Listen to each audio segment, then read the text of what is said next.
주님께서 오늘도 저희들에게 주의 말씀을 들려주시니 감사합니다. 주께서 오늘 주의 만찬에 대해서 말씀하실 때 우리가 주님의 살과 피에 대해서 분명한 그 의미를 알고 또 영적으로 우리가 그 말씀에 따라서 굳건하게 믿음 안에 설 수 있도록 저희를 도와주시기를 원합니다. 오늘 주님께서 성경의 말씀을 펴서 우리가 함께 나눌 때에 주의 능력이 함께 하시고 저희들에게 깨달을 수 있는 지혜도 허락해 주시기를 원합니다. 예수님의 이름으로 기도합니다. 아멘. 자, 제가 지난주부터 주의 만찬에 대해서 말씀을 드리고 있습니다. 주님께서는 신약교회에 두 가지 규례를 말씀하셨습니다. 그 하나가 침례고 또 하나가 주의 만찬입니다.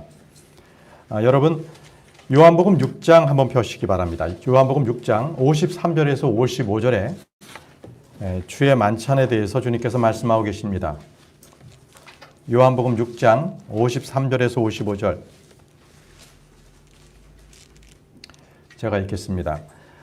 이에 예수님께서 그들에게 이르시되 진실로 진실로 내가 너희에게 이르노니 너희가 사람의 아들의 살을 먹지 아니하고 그의 피를 마시지 아니하면 너희 속에 생명이 없느니라. 누구든지 내 살을 먹고 내 피를 마시는 자에게는 영원한 생명이 있나니 마지막 날에 내가 그를 일으키리라. 내 살은 참으로 양식이요 내 피는 참으로 음료니 이렇게 말씀하셨습니다. 자, 살과 피를 우리가 먹고 마신다는 것이 무엇인가? 이것을 육적으로 생각했을 때는 답이 없습니다. 어떻게 그렇게 할 수가 있겠는가? 자, 그 밑에 있는 요한복음 6장 63절 말씀을 보시기 바랍니다. 63절입니다. 살리는 것은 영이며 육은 아무것도 유익하게 하지 못하느니라. 내가 너희에게 이르는 말들은 곧 영이요 생명이니라. 예, 그렇습니다.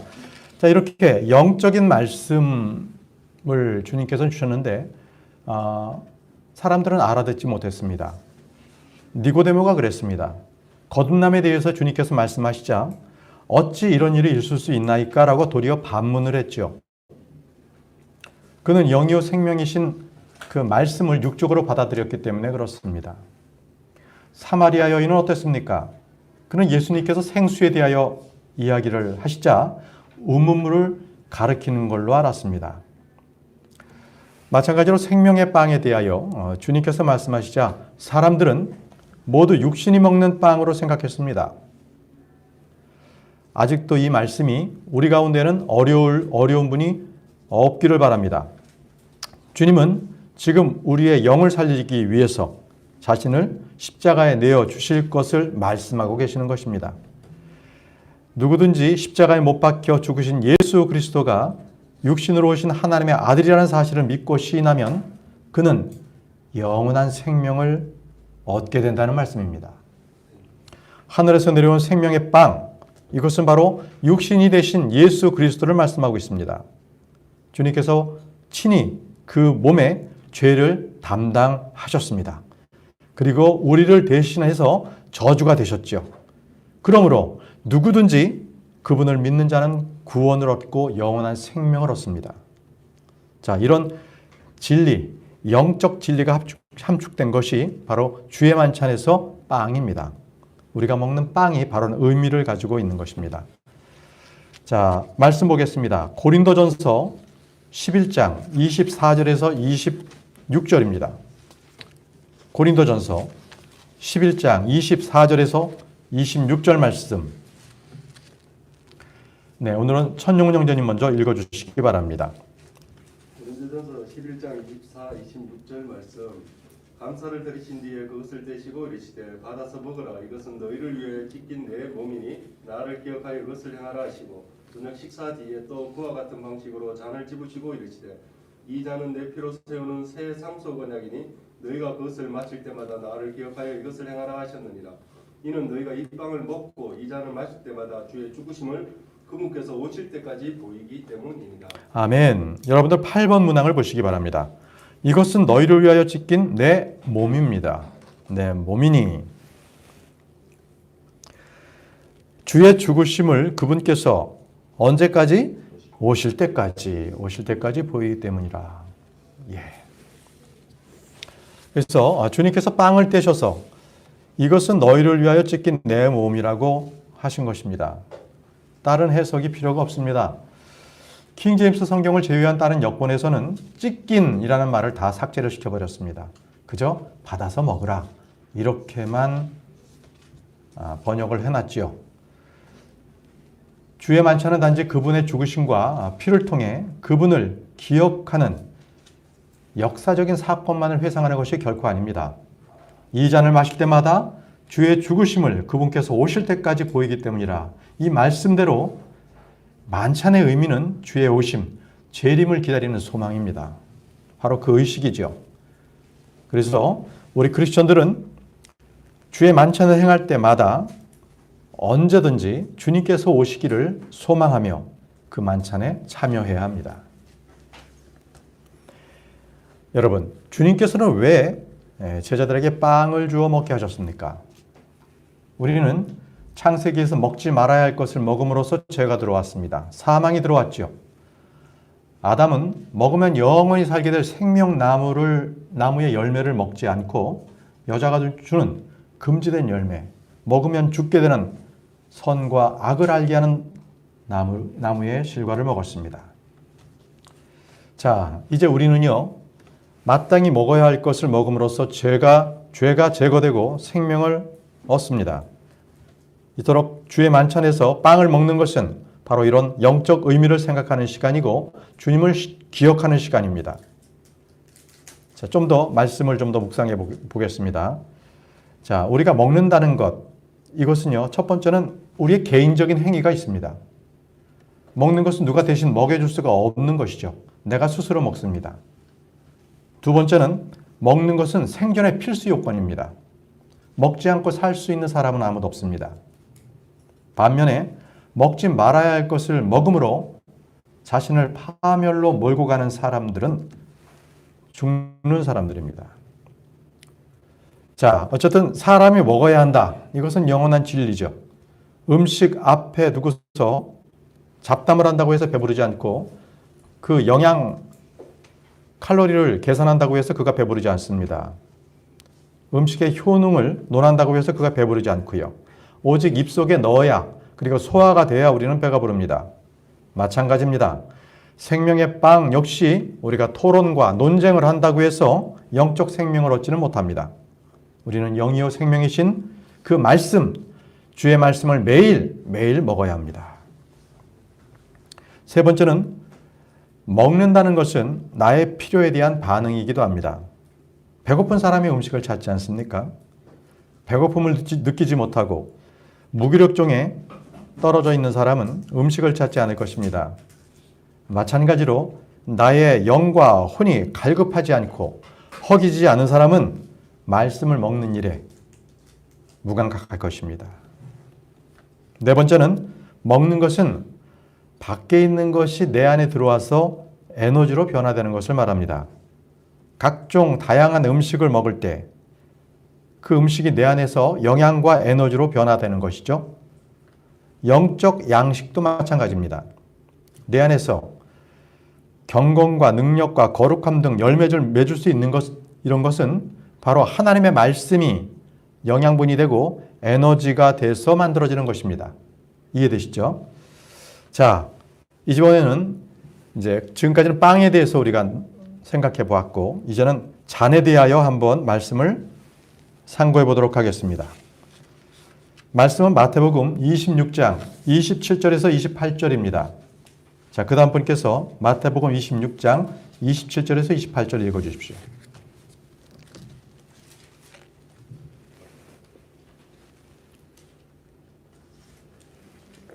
네.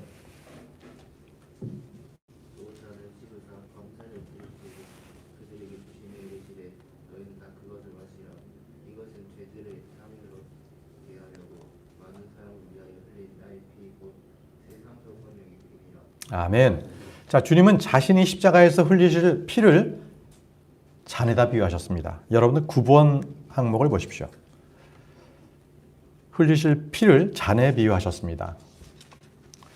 주님은 자신이 십자가에서 흘리실 그 피, 이것은 잔이라 하셨습니다. 이 피는, 이 피로 인해서 우리는 새로운 신약의 언약이 체결되었죠. 누구든지 죄사함을 얻을 수가 있게 되었습니다. 사람이 그분의 살을 먹는다는 것, 이것은 주님의 성육신을 믿는다고 말씀드렸죠. 그러면 주님의 피를 마신다는 것, 이것은 이런 고백이기도 해요. 그분의 피가 하나님의 피다. 흠도 없고 점도 없는 어린 양의 피다. 이것을 믿는 거예요. 땅에 속해 있는 것은 우리 입으로 먹고 마시죠.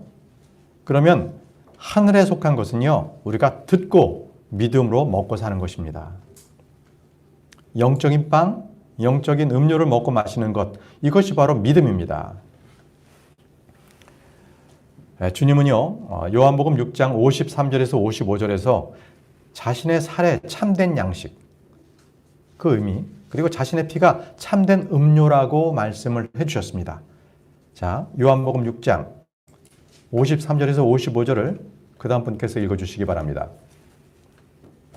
요한복음 6장 53절 말씀. 이에 예수님께서 그들에게 이르시되 진실로 진실로 내가 너희에게 이르노니 너희가 사람의 아들의 살을 먹지 아니하고 그의 피를 마시지 아니하면 너희 속에 생명이 없느니라. 누구든지 내 살을 먹고 내 피를 마시는 자에게는 영원한 생명이 있나니 마지막 날에 내가 그를 일으키리라. 아멘. 예, 계속하십시오. 내 살은 참으로 양식이요 내 피는 참으로 음료이니. 예, 잘하셨습니다. 자, 여기서 먹고 마셔야 하는데 이 먹고 마시는 것이 어떻게 하는 것인가? 영적인 이 말씀을 취할 때 우리는 어떻게 해야 되는 것인가? 바로 요한복음 바로 읽으셨던 56절에 있습니다. 요한복음 6장 56절 조준영 기자님 읽어주십시오. 내 살을 먹고 내 피를 마시는 자는 내 안에 거하고 나도 그 안에 거하느니라. 아멘. 그렇습니다. 내 살을 먹고 내 피를 마시는 자, 이것은요, 내 안에 거하는 것입니다. 그리고 나도 그 안에 거한다. 바로 이것이 내 살을 먹고 내 피를 마시는 것입니다. 여러분들 10번 문항을 보십시오. 10번 문항에 내 살을 먹고 내 피를 마시는 자는 내 안에 거하고 나도 그 안에 거하느니라. 예수님의 피를 마신다는 것, 그것은 예수님의 피가 하나님의 피입니다. 그리고 흠도 없고 점도 없는 어린 양의 피라는 것을 믿는 것이죠. 이 피는 입으로 마셔서 나의 위장 속으로 들어가는 것이 아닙니다. 믿음으로 받아들이는 것이죠. 예수 그리스도의 몸이 하나님께서 육신이 되신 몸이라는 사실을 깨닫는 것, 그것과 마찬가지로 그 피는 하나님의 피라는 사실을 믿을 때만이 주님께서 내 안에, 내가 주님 안에 거하는 유일한 길임을 말씀하고 계십니다. 자, 우리가 다른 방법이 어떻게 또 다른 방법이 있을 수가 있겠습니까? 예수 그리스도의 피를 부인하는 어떤 사람도 구원에 이룰 수 없습니다. 예수 그리스도의 피를 부인하는 그 누구도 하나님께 다가갈 수가 없는 것입니다. 여러분 모두는 예수님의 피를 마셨습니까? 주님은 잔을 드시면서 너희가 다 이것을 마시라고 하셨습니다. 여러분이 모두 십자가에 높이 달리신 그 귀한 보혈이 여러분의 마음속에 흘러들도록 여러분들의 마음을 열어놓으셨습니까? 여러분들에게는 언제나 그 예수 그리스도의 보혈이 여러분의 마음 가운데 언제든지 흘러 넘치시기를 바랍니다. 성경은 말씀하고 계십니다. 히브리서 9장 22절을 보십시오. 히브리서 9장 22절입니다. 그 피가 어떤 피인지 말씀하고 계십니다. 히브리서 9장 22절에 율법에 따라 거의 모든 것이 피로써 깨끗하게 되나니 피 흘림이 없은즉 사면이 없느니라. 피 흘림이 없은즉 사면이 없느니라. 여러분들 11번 문항을 보십시오. 피 흘림이 없은즉 사면이 없습니다. 예수 그리스도의 피가 없으면 우리의 죄는 제거되지 못합니다. 오직 단 한 번 예수 그리스도, 그분의 피만이 우리의 죄를 위하여 흘린 피입니다. 세상의 어떤 종교, 창시자도 자신의 피를 흘려서 그 종교를 믿는 자들의 피를 씻겨주지는 못합니다. 성경은 말씀하고 계십니다. 에베소서 1장 7절 말씀입니다. 다음 분께서 에베소서 1장 7절 말씀을 읽어주시기 바랍니다. 그 사랑하시는 자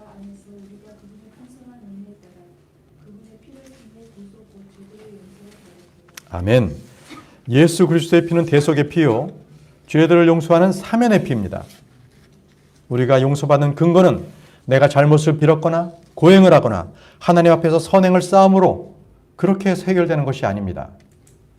오직 주님의 피 때문에 내가 죄의 용서를 받은 것입니다. 여러분들께서 오늘 아침에 아니면 몇 주 동안에 죄와 허물로 가득 찬 삶을 사셨다면 바로 이 피를 근거로 해서 용서를 구하시면 됩니다. 우리가 지은 모든 죄는 이 피로 말미암아 남김없이 용서될 것입니다. 다음 분께서 요한 1서 1장 7절 말씀을 읽어주시기 바랍니다. 권영혁 형제님 차례죠. 예. 그러나 그분께서 빛 가운데 계신 것 같이 만일 우리가 빛 가운데 걸으면 우리가 서로 교제하고 또 그분의 아들 예수 그리스도의 피가 모든 죄에서 우리를 깨끗하게 하느니라. 아멘. 그분의 아들 예수 그리스도의 피가 모든 죄에서 우리를 깨끗하게 하느니라, 이렇게 말씀하셨습니다. 예수 그리스도의 피, 예수 그리스도의 피가 없는 자는 그는 결코 하나님을 아는 자가 아닙니다. 성경은 말합니다. 에베소서 2장 13절 말씀에 한때 멀리 떨어져 있던 너희가 이제는 그리스도 예수님 안에서 그리스도의 피로 가까워졌느니라. 여러분들에게는 12번 문항이 되겠습니다. 한때 멀리 떨어져 있던 너희가 이제는 그리스도 예수님 안에서 그리스도의 피로 가까워졌느니라. 그리스도의 피 적으시면 되겠습니다. 이토록 예수 그리스도의 피는 원수를 화목하게 하는 피입니다. 여러분 가운데 서먹서먹하거나 거리감이 있거나 함께 하고 있지 않은 사람이, 함께 하고 싶지 않은 사람이 있습니까? 이 시간, 바로 이 시간에 예수 그리스도의 피를 적용해 보십시오. 그 피는 물보다 진합니다. 도저히 하나가 될 수 없었던 유대인과 이방인이 하나가 되었듯이 그 벽이 허물어진 것은 바로 예수 그리스도의 피 때문이었습니다. 원수를 사랑하고 내 이웃을 내 몸과 같이 사랑하라. 이것이 바로 예수 그리스도의 피로 그렇게 사랑하게 된 것입니다. 그러므로 형제와 화목하지 못한 사람은 이 피가 그에게는 결여된 사람이라고 말할 수 있습니다. 여러분이 오랫동안 예수 그리스도의 피를 잊고 살지는 않았습니까? 혹시 여러분 가운데 누가 밉고 누구에게 서운하고 누군가와는 뭔가 거리감이 있지 않습니까? 다시 한번 예수 그리스도의 피를 의지하시기 바랍니다. 여러분, 저도 한번 경험해 본 적이 있는데 제가 피를 쏟으면 온몸이 힘이 없고 정신이 혼무해지고 손발이 저립니다.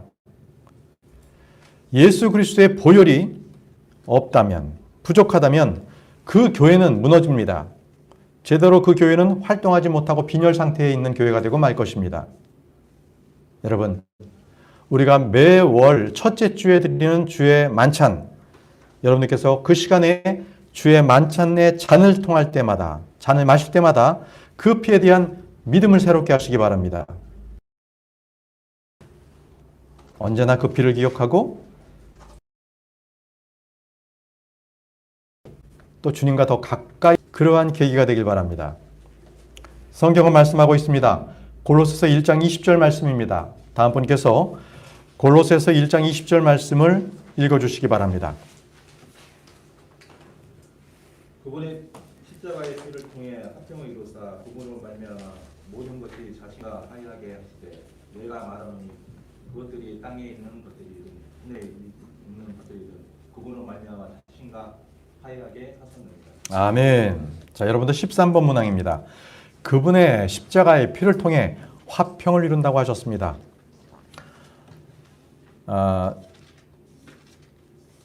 어제 성경 공부에서도 주 예수 그리스도의 화평에 대하여 우리가 나눴던데요.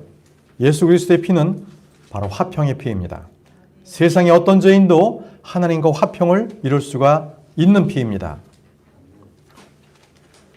만약에 사람들과 사람들 간에 좋은 관계임에도 불구하고 하나님과는 껄끄러운 관계에 있다, 원수지간에 있다, 그것은 예수 그리스도의 피가 없기 때문에 그렇습니다. 예수 그리스도의 피가 없이는 어떤 수단, 어떤 방법을 동원해도 하나님께 가까이 나아갈 수가 없습니다. 여러분, 친구하고 잘 지낸다, 또는 가족과 잘 지낸다, 회사에서 어떤 노조 관계가 잘 지나는 그런 관계, 이것 이전에 하나님과의 관계가 화평하지 않으면 아무것도 소용이 없습니다. 모든 것의 근본은 바로 예수 그리스도의 피를 통한 하나님과의 화해입니다. 여러분께서 이 문제를 해결하지 않았다면 모두 그 인생은 파멸 속으로 영원한 지옥 속으로 빠져들 것입니다. 주님께서는 너희가 다 이것을 마시라. 이렇게 주님께서는 주님의 피를 마시는 자마다 하나님과의 원수된 관계를 풀고 그리고 그 사람에게 엉켜있던 덮여있던 저주는 사라집니다. 이는 십자가의 피를 통해서 하나님과 화평을 이루면 그 마음에 하나님의 화평이 자리 잡게 되는 것입니다. 자, 다음 분께서 요한복음 14장 27절 말씀을 읽어주시기 바랍니다. 요한복음 14장 27절. 내가 너희에게 평안을 남기노니 곧 나의 평안을 너희에게 주노라. 세상이 주는 것과 달리 내가 너희에게 주노니 너희는 마음에 근심하지도 말고 두려워하지도 말라. 아멘. 십자가의 피는 화해의 피입니다. 화평의 피입니다. 주의 만찬에서 잔을 마실 때마다 여러분들은 그 피의 의미를 기억하셔서 주님과 모든 사람과의 그 화해, 이것을 이루시기 바랍니다. 또 이 피는요, 우리가 하나님 앞에 직접 나아갈 수 있도록, 은혜의 왕자로 직접 나아갈 수 있도록 해주시는 피입니다. 다음 분께서 히브리서 10장 19절 말씀을 읽어주시기 바랍니다. 히브리서 10장 19절. 그러므로 형제들아 우리가 예수님의 피를 믿으며 새롭고 살아있는 길로 지성소에 들어갈 담대함을 얻었는데. 아멘. 지금 저희가 지금 14번으로 했는데 아까 13번은 화평을 적어 놓으시면 되고요. 14번은 예수 그리스도의 그 피를 힘입어 새롭고 살아있는 길로 지성소에 들어갈 담대함을 얻었다고 말씀하고 계십니다. 예수님의 피를 통해서 우리는 주님께서 계시는 그 왕자에 바로 나갈 수 있습니다. 지성소는 주님께서 계시는 거처입니다. 바로 주님의 왕자가 있는 곳입니다. 그래서 예수 그리스도의 피는 어떤 죄인이라 할지라도 주님의 왕자 앞에 곧바로 나갈 수 있도록 해줍니다. 예수 그리스도의 피는 하나님을 만날 수 있는 신분입니다. 신분증입니다. 예수 그리스도의 피는 하나님께 바로 가는 패스포드입니다. 예수님이 흘린 피는 우리의 죄들을 사면하는 피, 죄를 씻어주며 깨끗하게 하는 피인 것입니다. 우리는 주 앞에 나가는 것은 우리가 행한 의로운 행위가 아니라 바로 주께서 흘린 피 때문입니다. 그래서 주의 만찬에서 우리가 마시는 잔은 우리를 위해 흘리신 예수님을 그 피를 기억하고 주님께 감사드리는 시간인 것입니다. 다음 분께서 히브리서 13장 20절에서 21절 말씀, 히브리서 13장 20절에서 21절 말씀을 읽어주시기 바랍니다. 그래서 13장 21절 이제 양들의 큰 목자이신 우리 주 예수님을 연주하는 언약의 피를 통해 죽은 자들로부터 다시 이끌어내신 평강의 하나님께서 예수 그리스도를 통해 모든 선한 일에서 너희를 완전하게 하사 자신의 뜻을 행하게 하시고 자신의 눈 앞에서 매우 기쁜 것을 너희 안에 이루시기를 원하노라. 영광이 그분께 영원으로 있기를 원하노라. 아멘. 예, 여기 보시면은 예수 그리스도 그 피가 영존하는 언약의 피라고 말씀하고 계십니다. 여러분들 15번 문항입니다. 영존하는 언약의 피. 자, 이 영존하는 언약의 피라는 것은 이 피가 이 시간적인 공간적인 제약을 받지 않는다는 그런 말씀입니다. 이런 거죠. 2000년 전에 예수 그리스도께서 십자가에 못 박혀 달려 돌아가셨는데 어떻게 그 피가 지금 이 시대에 나에게 영향을 미치는가? 나와 무슨 상관이 있는가? 바로 이것입니다. 바로 예수 그리스도의 피는 영존하는 언약의 피이기 때문에 바로 그때의 피나 지금의 피나 동일한 효력이 있다는 것입니다. 이 피는 그리스도인을 모든 선한 일에서 완전하게 하고 주님의 뜻을 행하게 하는 피입니다. 영적으로 강건한 교회와 성도는 언제나 이 십자가의 피에 대한 믿음과 인식이 확실합니다. 십자가의 피를 믿고 묵상하고 적용하는 성도는 결코 자신의 뜻을 추구하지 않습니다. 그들은 모두 하나님의 뜻을 추구하고 그 뜻에 따라 헌신하는 자가 됩니다. 믿음이 약해지고 세상의 거센 물결에 쓰러지는 것은 바로 언제든지 이 피에 대한 믿음이 약화되었기 때문입니다. 하나님이 성도를 모든 선한 일에서 완전하게 하는 방법, 이것은 오직 십자가의 피를 통해서만입니다. 하나님이 성도로 하여금 자신의 뜻을 행하게 하시는 것도 바로 이 십자가의 피를 통해서만 하십니다. 그래서 이 십자가의 피, 예수 그리스도의 피는 바로 우리가 자신의 뜻을 부인하고 자기 십자가를 지게 하는 그 힘인 것이며 하나님의 뜻을 행할 수 있는 그런 힘인 것입니다. 저와 여러분들이 주의 만찬에서 마시는 그 잔, 그 의미를 이제는 새롭게 하시고 언제나 주님께서 오실 때까지 그 잔의 의미를, 그 영적 의미를 깊게 묵상하시기 바랍니다. 자, 16번입니다. 주의 만찬을 분별 없이 행하는 자들에게 대해서는 성경에 경고가 있습니다. 분별 없이 행해서는 안 되는 거죠. 고린도전서 11장 27절에서 29절 말씀 제가 읽겠습니다. 그러므로 누구든지 주의 이 빵과 이 잔을 합당하지 않게 먹고 마시는 자는 주의 몸과 피에 대하여 죄가 있으리로다. 오직 사람이 자기를 살피고 그 뒤에 그 빵을 먹고 그 잔을 마실지니 합당하지 않게 먹고 마시는 자는 주의 몸을 분별하지 못하고 자기를 위해 정죄를 먹고 마시느니라. 자, 주의 몸과 피에 대하여 합당하지 않게 먹고 마시면 죄가 있습니다. 믿음 없이 행하는 일은 무엇이나 죄지만 특히 주의 몸과 피에 대하여 믿음이 없다면 죄가 있다는 것을 말씀하고 있습니다.